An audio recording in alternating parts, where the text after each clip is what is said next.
Welcome back to the channel where we're going to get stuck into the XK150 convertible here. We introduced you to this, it'll be a couple of weeks ago now, in a video alongside the BMW, which obviously you've now seen the BMW video. The two jobs are actually running side by side. It's just the way timescales go with putting videos up. But the Jensen's now in the booth having its full epoxy coat from the bare metal stage. So we've now got the XK onto the scissor lift here, where we will strip it down to component parts. We'll have all the interior trim off, all the exterior trim off, and we'll get all this paint off and see what is going on underneath. Now, before we do that, we thought we'd just quickly walk around the car and sort of try and show you why we're doing this, or why the customer's chosen to go this route.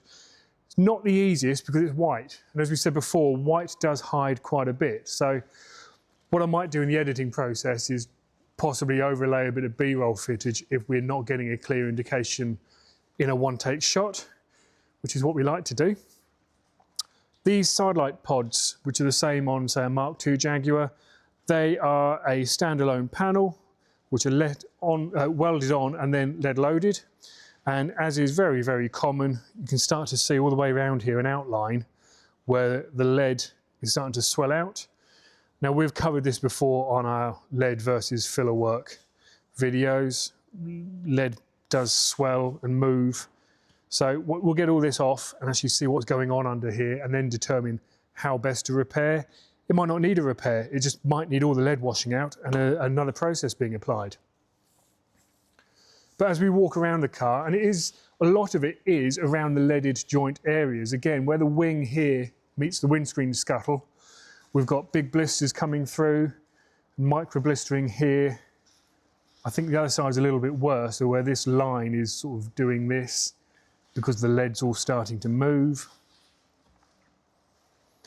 And then we've got some ill-fitting panels. We've got really, really tight gaps here. We've got baggy gaps at the back here. The vent scuttles, the vent panels here, that's closed, but it's not fitting very well. It fits better actually than the passenger side, but it's still not a great fit.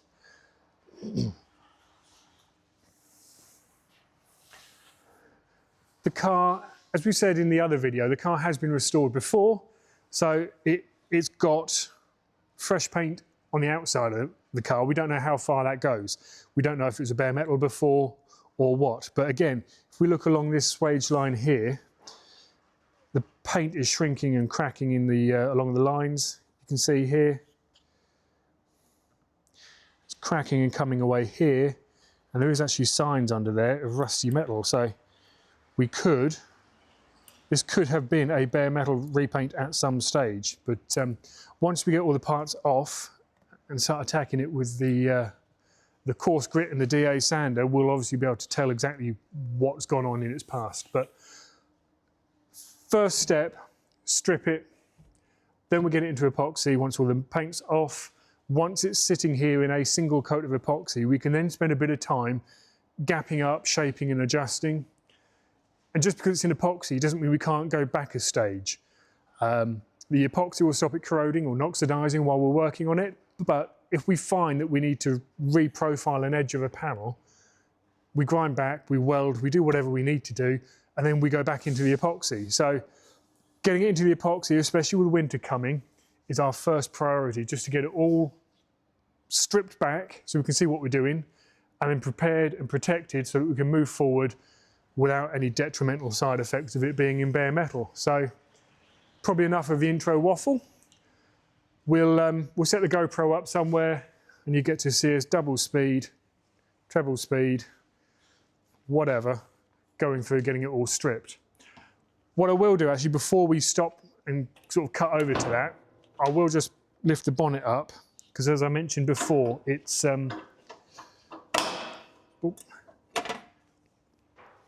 incredibly tight along the front panel here, where the grille, when the bonnet's closed, because the grille is an extension of the bonnet, when it comes down, it's catching on the front here. Now that's twofold. This section here is slightly thicker than that section there, and the grille is slightly twisted as well. So we've got to find the the happy medium there to make sure that it fits, shuts, lines up, and doesn't chop off, or take chunks rather, into all the fresh paint we're going to put on. So with all that said and done, GoPro and get stripping it down.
The strip down on this has gone really, really well.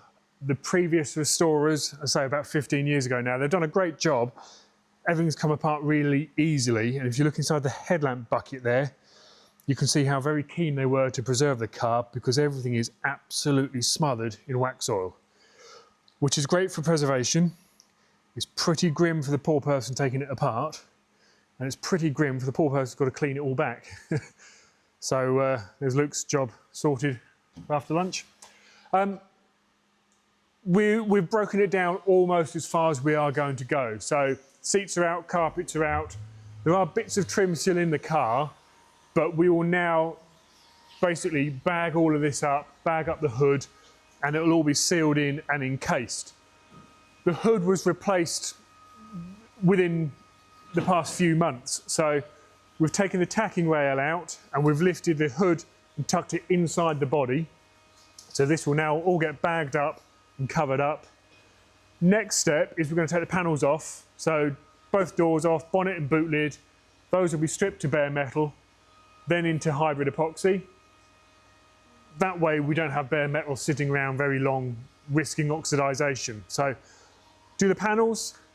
Once the panels are off, we've got 2 large wings, 2 smaller rear wings, front and rear flitch scuttle panels.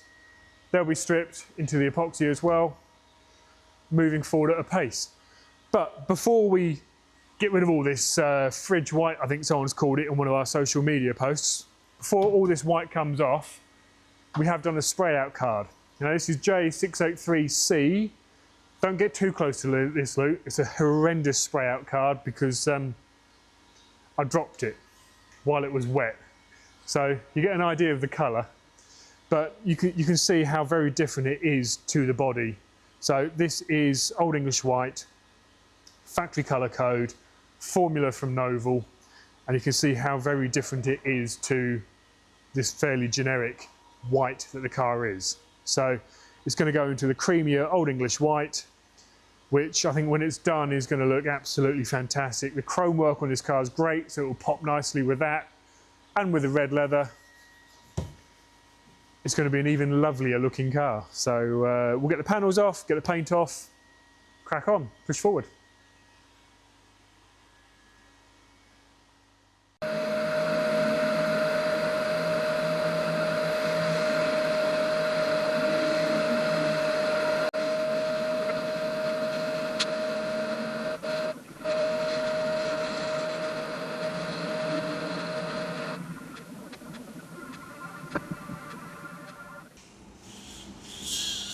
Bo's busy taking all the paint off of this.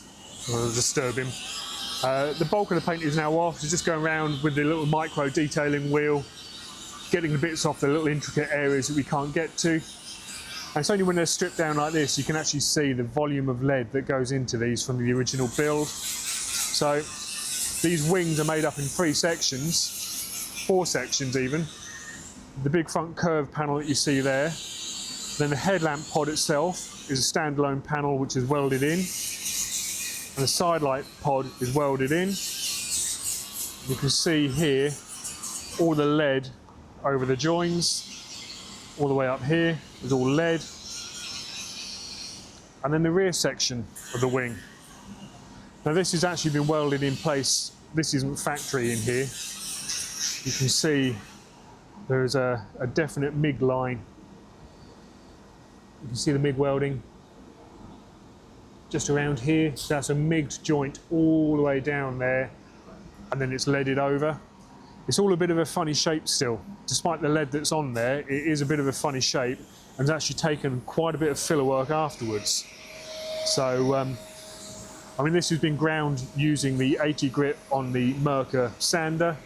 So it's an aggressive sander, but that's not changing the shape of the lead. As soon as you see the colour, see the removal of the colour and the bare metal, move on to the next panel, as Bo's actually doing over here now, as a good example, just while he's on there. So you can see here how it's just cleaning up the lead. We're not really changing the shape of it because we're not focusing in one area. We're just taking the paint off. So there's quite a bit of shaping to be done on this. And it is the same over on this side. Again, a massive amount of lead through here. You can see here the welding join as it comes up and through. So there's quite a bit of shaping work to be done on this once all the paint is off. And we've still got little areas of paint. All the door shuts need stripping down. Around the hood tonneau and the back panel here. But by and large now, all of the paint is off and there is absolutely no corrosion. So I think it's had a very high-end quality restoration in terms of the metalwork. It just lacked a little bit in the finishing and the final shaping. There's some funny wobbles going on, as we showed you earlier, and then the panel fit is a little bit all over the place as well. So once we get this fully stripped down and all the paint off, it'll go into the hybrid epoxy, the same way that the Jensen over there has. Hang all the panels on and do all the shaping and modifications that we need to do in the hybrid epoxy stage where it's protected from any corrosion. Then we can move forward to the final shaping, gapping, priming and colouring.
So now we are heading much closer to getting the XK150 into the booth for an epoxy.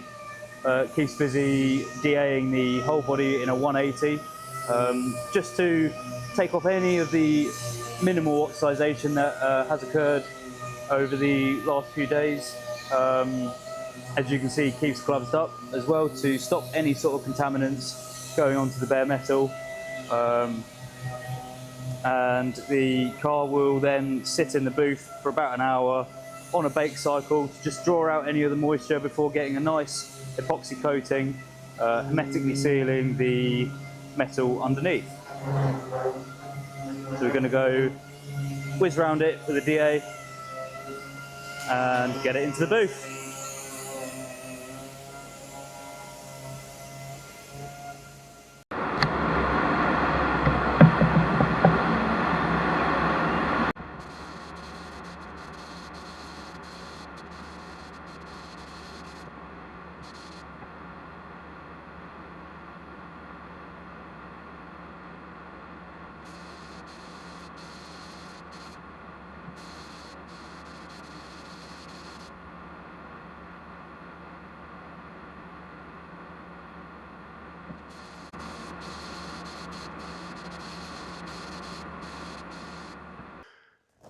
The body is now in Nova Classic Car anti-corrosion epoxy primer. It's a lovely product. We keep telling you that, but this lays down at 30 to 50 microns per layer, and we put 3 coats on here because this goes onto the bare steel. So you would have seen, can't remember if you did see, it comes in, it's fully degreased after it's been, I mean, we bare metal this a couple of days ago. So what we then do is we over the whole thing again in a 180 DA before it comes in here. And then we sit it at about 50 degrees for an hour. Then we let it cool down and settle at 21 degrees, degrease the whole thing to make sure there's no contaminants on the bare steel, there's no oxidization on the steel, and it's bone dry. Then we get our 3 coats of hybrid epoxy on here, 30 to 50 microns per coat. And then all of our shaping and leveling work goes on top of this, directly on top of this.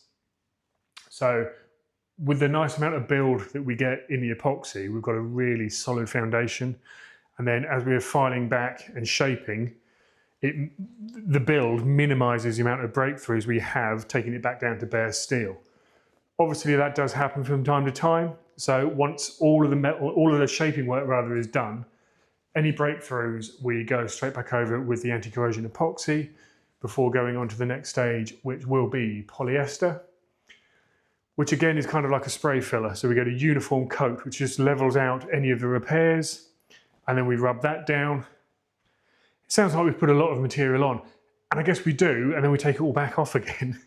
Not quite all back off again, but it is used for leveling. So a lot of what goes on does come off to produce the fine shape and level. All of which we have touched on in other videos. I'll try and find it and maybe put a link to it up in this corner if I've been successful. If I haven't, I'm just pointing at nothing like an idiot. We're kind of now at the halfway point. So we are going to call time on the XK150 here with this video, because our next stage is now panels back on, and then we set about shimming and gapping the doors and the boot lid and the bonnet, because we've got to reshape. All the metal works fine and it's not out of shape, but something's not aligning and the grill's hitting the front valance. So quite a lot of aligning work to do, and the filler work, which we will go through with you in the next video. So that's it on the XK150 for this week. Thank you very much for watching. We do appreciate all your feedback. We'll see you next week with something. So thanks again. Hit like, subscribe. See you later.